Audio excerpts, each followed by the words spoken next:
रमेश अपनी फसलों पर एक कृषि रसायन का उपयोग करने वाला है। उसे अपनी सेहत और अपने परिवार की सुरक्षा को लेकर चिंता हो रही है। रमेश अपने हाथों में खुजली महसूस करते हुए कीटनाशक को देख रहा है। तभी सुरेश उसकी मदद के लिए आता है।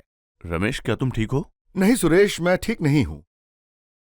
इस कीटनाशक को संभालने के बाद मेरे हाथों में खुजली शुरू हो गई है। मुझे लग रहा है कि ये इसी रसायन की वजह से हुआ है। हाँ रमेश, ये रसायन खतरनाक हो सकते हैं। इन्हें सुरक्षित तरीके से संभालना बहुत जरूरी है। मैं तुम्हें सही तरीका बताता हूँ। ठीक है, धन्यवाद। कृषि रसायनों के अलग अलग विषाक्तता स्तर होते हैं। इन्हें रंगों वाले लेबल से दर्शाया जाता है। लाल रंग अत्यधिक विषाक्तता को दर्शाता है, पीला रंग उच्च विषाक्तता को दर्शाता है, नीला रंग मध्यम विषाक्तता को दर्शाता है और हरा रंग कम विषाक्तता को दर्शाता है। खरीदने और उपयोग करने से पहले इन लेबलों को अवश्य देखें।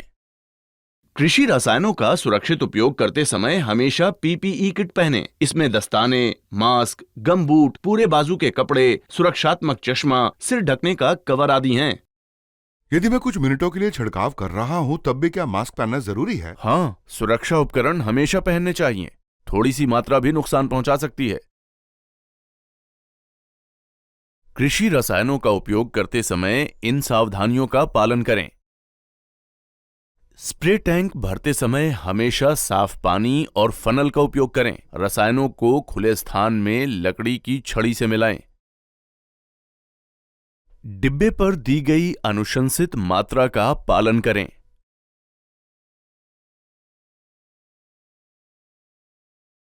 स्प्रे मशीन में किसी भी प्रकार का रिसाव न हो, यह सुनिश्चित करें और सही आकार का नोजल उपयोग करें। कपास, अरहर और मक्का जैसी 4 फीट से अधिक ऊंचाई वाली फसलों पर छिड़काव के लिए एक्सटेंशन रॉड या पाइप का उपयोग करें।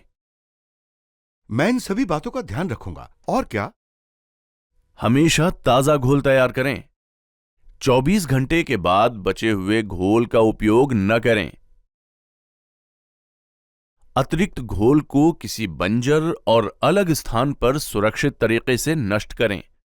कुछ बातें हैं जो आपको बिल्कुल नहीं करनी चाहिए, जैसे छिड़काव के दौरान खाना, पीना, चबाना या धूम्रपान न करें। बंद नोजल को मुंह से फूंक मारकर साफ न करें। तेज धूप, तेज हवा या बारिश के समय छिड़काव न करें। धन्यवाद सुरेश, आपकी सलाह से मैं अब सुरक्षित तरीके से कीटनाशक का छिड़काव करूंगा। कोई बात नहीं मित्र, लेकिन सावधानी यहीं खत्म नहीं होती। छिड़काव से पहले एवं बाद में बचे हुए रसायनों को सुरक्षित तरीके से संग्रहित करना भी उतना ही जरूरी है। मैं आपको एक एक करके बताता हूं। कीटनाशकों को रहने वाले स्थान से दूर रखें। भंडारण स्थान को ताले और चेतावनी संकेतों के साथ सुरक्षित करें। अलग अलग कीटनाशकों को अलग अलग रखें ताकि रासायनिक प्रतिक्रिया न हो। ठंडी, सूखी और हवादार जगह पर रखें जहां सीधी धूप और बारिश न हो। समय समय पर रिसाव की जांच करें। और अब वो बातें जो नहीं करनी चाहिए। कीटनाशकों को उनके मूल डिब्बे से किसी अन्य बिना नाम वाले डिब्बे में न डालें। खाने पीने की वस्तुओं या पानी के स्रोतों के पास न रखें। बच्चों, जानवरों या पशुओं जैसे गाय, बकरी या भेड़ को भंडारण स्थान के पास न आने दें। एक आखिरी बात, छिड़काव पूरा होने के बाद स्प्रे मशीन और बाल्टियों को साबुन या डिटर्जेंट और साफ पानी से धोएं। भोजन करने से पहले हाथ और चेहरा साबुन और पानी से अच्छी तरह से धोएं। छिड़काव के तुरंत बाद खेत में जानवरों या मजदूरों को प्रवेश न करने दें।